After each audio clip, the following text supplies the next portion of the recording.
أعوذ بالله من الشيطان الرجيم پناہ مانگتا ہوں میں اللہ کی شیطان مردود سے۔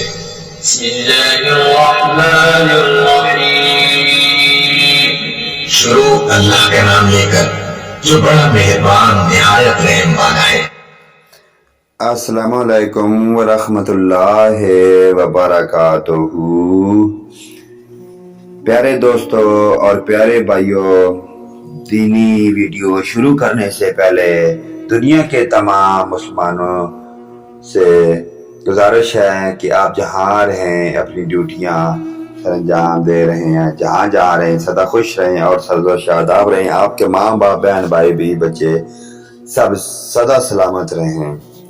حضرین کرام، ویڈیو شروع کرنے سے پہلے تمام دوستوں بھائیوں سے گزارش ہے کہ ہماری ویڈیو کو لائک اور سبسکرائب ضرور کریں اور ساتھ لگے گھنٹی کے بٹن کو دبا دیں تاکہ ہماری ہر نئی آنے والی ویڈیو آپ تک پر وقت پہنچ سکے اور اس کا آپ کو نوٹیفیکیشن مل سکے۔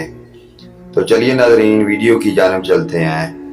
آج کی ویڈیو ہماری واقعہ حدیث نمبر 51، تو اس کا موضوع ہے واقعہ ایک باغ کی خیرات کا، یعنی کہ واقعہ ایک باغ کی خیرات کا۔ تو مسند احمد بخاری مسلم سے یہ حدیث ماخوذ ہے۔ صحیح اسلامی واقعات صفحہ نمبر 132 تا 33 سے یہ حدیث لی گئی ہے۔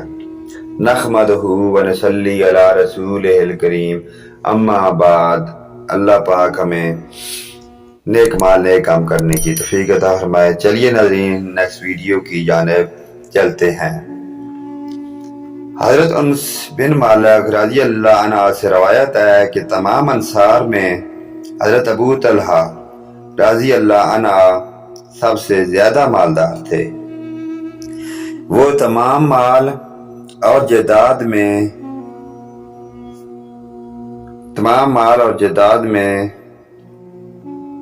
برہی نام باغ کو جو مسجد نبوی کے سامنے تھا سب سے زیادہ پسند کرتے تھے۔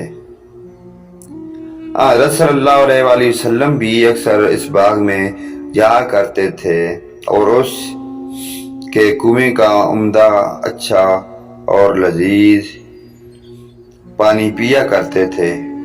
جب یہ آیت نازل ہوئی تو ترجمہ: جب تک تم اپنی پسندیدہ چیز اللہ پاک کی راہ میں خرچ نہ کرو گے ہرگز بھلائی نہ پاؤ گے۔ سورۃ آل عمران۔ حضرت ابو طلحہ رضی اللہ عنہ سے حاضر ہو کر آپ صلی اللہ علیہ وآلہ وسلم سے عرض کیا کہ یا رسول اللہ صلی اللہ علیہ وآلہ وسلم، اللہ پاک اس طرح فرماتے ہیں کہ اور میرا جسم سب سے زیادہ عزیز مال یہی برہی نامی باغ ہے، لہذا میں اس امید میں کہ جو بھلائی اللہ پاک کے پاس ہے وہی میرے لیے جمع ہے، میں اس باغ کو اللہ کی راہ میں صدقہ کرتا ہوں۔ تو آپ صلی اللہ علیہ وآلہ وسلم کو اختیار ہے کہ جس طرح چاہے اس کو تقسیم کر دیں۔ آپ صلی اللہ علیہ وآلہ وسلم خوش ہو کر فرمانے لگے، واہ واہ، یہ بہت ہی فائدہ مند مال ہے، اس سے لوگوں کو بہت فائدہ ہوگا۔ پھر فرمایا، ابو طلحہ، میری رائے یہ ہے کہ تم اس باغ کو اپنے رشتہ داروں میں تقسیم کرو۔ عرض کیا کہ حضور صلی اللہ علیہ وآلہ وسلم، بہت اچھا، اور پھر اپنے رشتہ داروں اور بھائیوں میں تقسیم کرو۔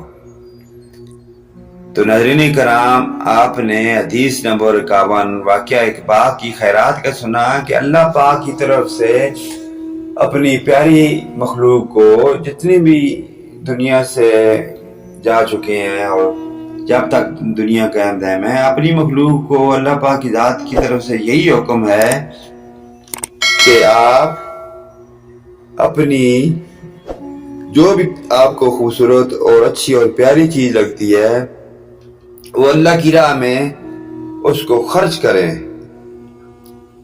تو ہمیں بھی چاہیے کہ ہم اللہ پاک کی رضا کی خاطر اور خوشنودی کی خاطر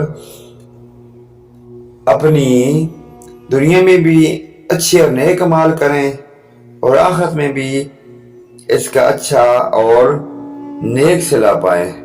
مخلوق کے خلاف خدا سے بھلائی کریں، صدقہ خیرات دیں، زکوٰۃ دیں، اس سے ہمارا رب بھی ہم سے خوش ہوگا، اللہ اور اللہ کا رسول بھی ہم سے راضی اور خوش ہوگا۔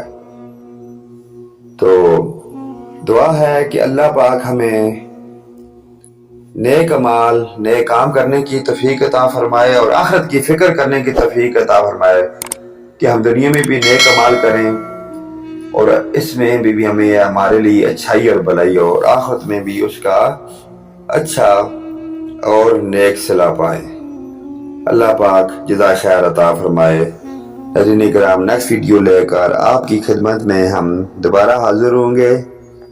ہماری ویڈیو کو لائک اور سبسکرائب ضرور کریں۔ آمین ثم آمین یا رب العالمین۔ وآخرنا دعوانا ان الحمد للہ رب العالمین۔